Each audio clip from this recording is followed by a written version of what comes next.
Whether you are a new or experienced PvP player in Albion, I'm gonna help you understand some of the things that are happening in the mists right now. We will start from one item and then talk about how that is fundamentally affecting your PvP fights if you are playing in the mists. There is currently an imbalance in the force.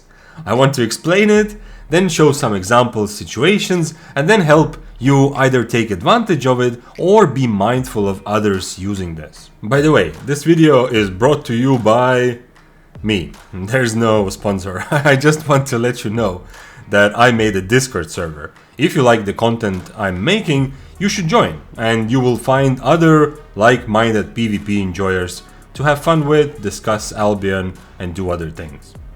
Okay, balancing Albion poses a bit of a unique challenge, because all spells, weapons, and mechanics affect and are going to be used across all kinds of completely different content.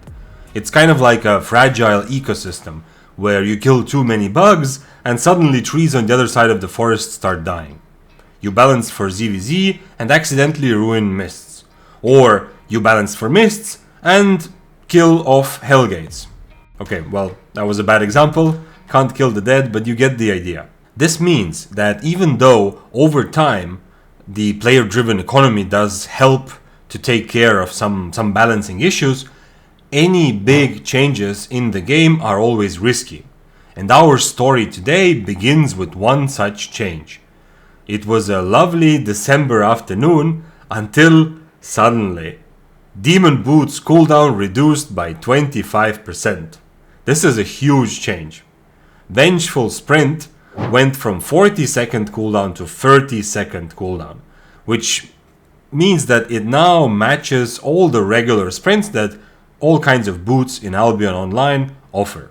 And with this change, we got an explanation in the patch notes. By the way, I absolutely love the developers adding these lines here and there to explain their reasoning. This is great practice for a competitive game. Unfortunately, in this case, the explanation is bad. Let's read it together. Demon Boots' movement speed was previously reduced to prevent them from being a guaranteed get-out-of-jail free card. However, since they are now a fairly underused item, we believe they deserve a cooldown in line with other sprints in their class. Something here is missing, right? I hope it's not just me. There's a gap left here that is not filled. The first sentence is good setup. Demon bots were nerfed to prevent giving players a get-out-of-jail free card. You would expect the second sentence then to clarify that something has changed to prompt such a huge buff. Instead, they just say that it was underused. So it's kind of unclear where we stand on this whole get out of jail free argument. But okay, every change gets the benefit of the doubt. But now, 2 months later, the results are in. And it's not good for mists. Specifically for the underlying principle of matching risk to reward. Because no content in Albion is about perfectly balancing all the options, but rather it's about making sure that risk and reward are always tied together, that they go hand in hand. That's, at least for me, one of the basic principles of the kind of Albion that we want to play. Rejuvenating, energetic, and refreshing sprints give you 80% move speed for 5 seconds. Demon Boots offer you a move speed buff for 6 seconds, the speed of which depends on how much HP you are missing. So at full HP, you will get plus 50% move speed for 6 seconds. At 80% HP, you get 3 Vengeance stacks, which gives you plus 75% move speed for 6 seconds. So already at 80% HP, the mobility you get is quite comparable to regular sprints. A tiny bit slower, but a whole second longer. At 60% HP, you gain 100% move speed, and at 40% HP you get 125% move speed.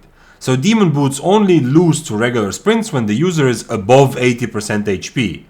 In every other case, it's either comparable or significantly better. And by the way, this is all without even thinking about the damage buff that they also provide. So thanks to this patch, we went from a situation where Demon Boots were a little bit of a niche item good in specific circumstances to a situation where not using demon boots has become a bit of a niche strategy which is only good in specific circumstances. Now, there are other boots or boot options that fill a somewhat similar role of being this one item or one-stop solution to all or most of your mobility issues, notably soldier boots with Wanderlust and royal boots with Royal March. And notice that both of these options come with very clear downsides or trade-offs. Wanderlust takes time to ramp up, so it's very easy to counterplay, and it comes with a whopping 60-second cooldown, twice as long as regular sprints. Royal March from Royal Boots locks you into essentially stunning yourself for 2.5 seconds while you're marching, and not only is it very easy to purge, but it can also be completely negated if your march gets interrupted. So both of those options, while also offering some very nice mobility, offer a very clear trade-off, which is much more impactful than simply being slower at full HP. Let's start with a fairly simple situation where one person has demon boots and the other one has regular boots or a regular sprint. In this clip, I am tier 8 Daybreaker and my opponent is playing 5-4, 7-3 Phantom Twin Blade. Now, this matchup is not really clear to me because I haven't fought a lot of Twin Blades, but he has a clear IP advantage here. However, I'm the guy with the demon boots, which means that, well, the regular risk reward, which I mentioned earlier and which is kind of the backbone of Albion, he's risking clearly more here for a significantly smaller reward of getting my tier 8 build, and I am risking comparatively much less. But because of the demon boots difference, what happens here in this fight is that I essentially get a completely free attempt to try to kill him. I can just see what the fight is like. Maybe I hit some spells and he misses, maybe I miss some spells and he hits, maybe we brawl and I'm dying. But I get to do this all for free, because the moment I don't want to be in this fight anymore, I can just boots away and be on the other side of the map. And I respect this guy for giving it another try. He really hopes that I'm going to make a mistake with my boots.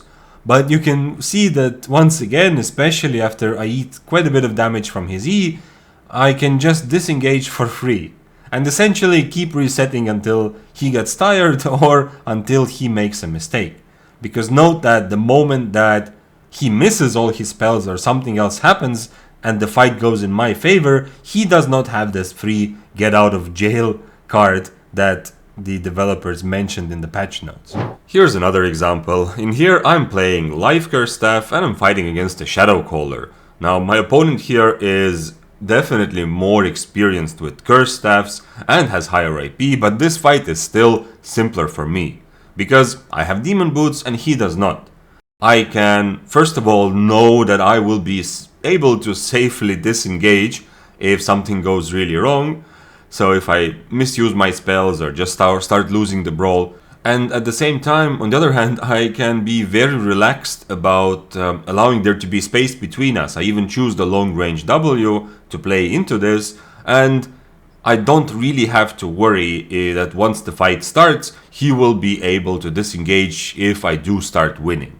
Now, he still is faster than me until I reach that 60% HP mark, but if at any point he does start to brawl, which you see happening obviously on the screen, then the moment I drop below 60, I know that there is zero chance that he will be able to run away from me if he starts losing. And this starts fundamentally affecting also how the actual fights and specifically the brawls can go. In the clip against Shadowcaller, I negated his soldier armor by going invisible into my assassin jacket. But if I didn't have that option, or if I failed that, I could have easily purged it with my E, because I didn't have to worry so much about removing his boots. Now this clip on screen is part of a much longer fight that I had against this Battle Axe player, and there was a lot of close calls where he survived in Undead Cape or I survived on my last HP. And I just want to show you two quick examples. First of all, this moment here where he surprises me with changing his W, which by the way is a pretty good idea against Cripple,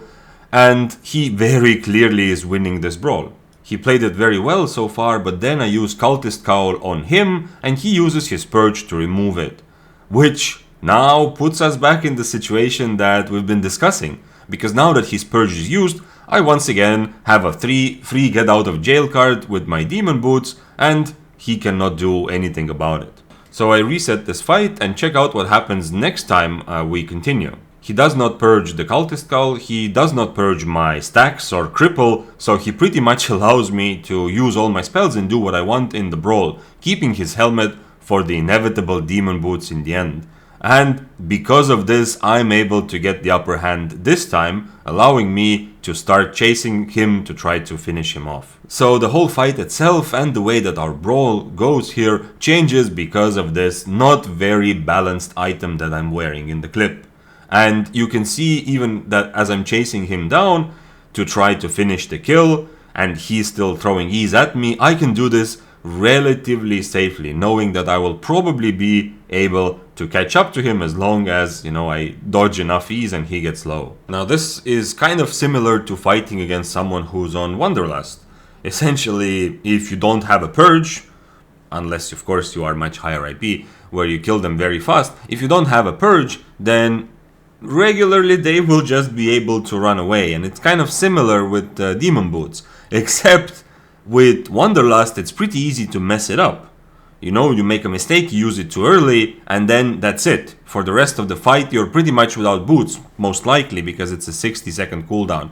Demon Boots, you mess it up, whatever, you get it purged, it's gonna be the same cooldown as if your regular boots were purged, and it's likely that you will still be able to use them again towards the end of the fight. Now if you paid attention to this clip, you saw that he was not able to get away in Undead Cape because I crippled his boots just before it procced. So he was slowed without boots and I'm able to chase him down without really having to worry about him creating distance. No matter how far he goes, if he's not mounted, I will catch up. Okay, so I hope it's pretty clear that Demon Boots give you a pretty big advantage for 1v1 fights in the mists right now against players who are not using this broken item. But what about other situations? What if both of you have Demon Boots? What happens then? Well, as I said, it gets worse. The way it affects fights, because of how your speed depends on missing HP, is really kind of annoying. Against this Brawling staff, I am one tier higher and I get way too much value from my Cultist Cowl. And this means that I am winning the brawl by too much.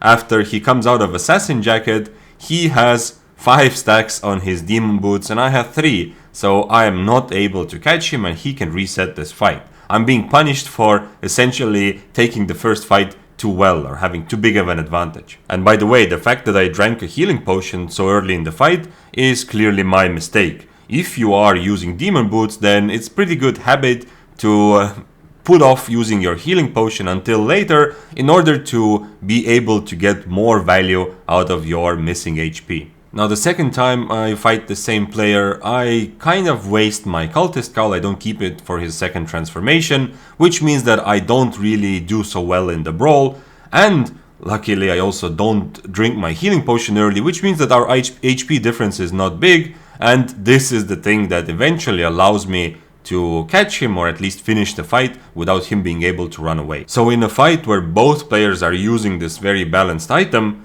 you kinda have to make it a close fight, because otherwise whoever starts losing will just even intentionally drop their HP without damaging their opponent too much and then just get out of jail free card. The Awakened Chillhowl player in this clip gets the same experience. He kites me perhaps too well or wins the fight by too much, which means that the HP difference between us is significant enough to allow me to just run away with Demon Boots and try again. Especially on Omelette, he has clearly better mobility than me, but since my HP is already below 60% and his is still above 80%, the Demon Boots will carry me anywhere I want to go. Okay, so when one person has Demon Boots and the other one doesn't, it's a very clear advantage. It can be a potential get out of jail free card, it can be a guarantee that you will catch the other player if they run away when you're both low HP, and it can also start affecting how the fight goes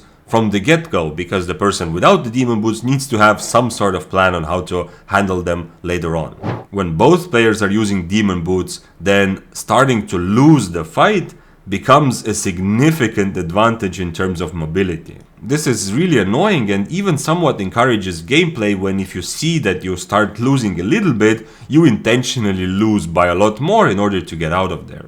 In this clip against the Brawling, my advantage from the first brawl is not huge, but it is significant enough to where after we both click boots, I cannot catch him, and this allows him to buy the time he needs for his spells and decide whether to continue the fight on his terms or keep running away. By the way, I once again kind of made the mistake of drinking my healing potion too early here. He decides to be safe here and dismount the rat instead of fighting me because I'm higher tier, and guess what? Demon boots, the balanced item that it is, are also amazing for multi-way and ratting situations. I can pretty safely keep following this Brawling, hoping to find him and to finish the kill, but after that idea fails, I'm not really too worried about the crossbow, because guess what? Low HP means safe.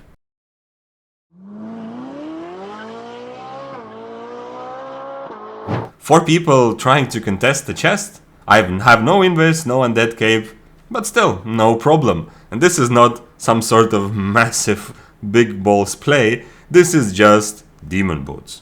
I fight the low tier Brawling here, who I think looted the chest, and as he is dying here, he dismounts the 6-2 dual swords who are hovering around.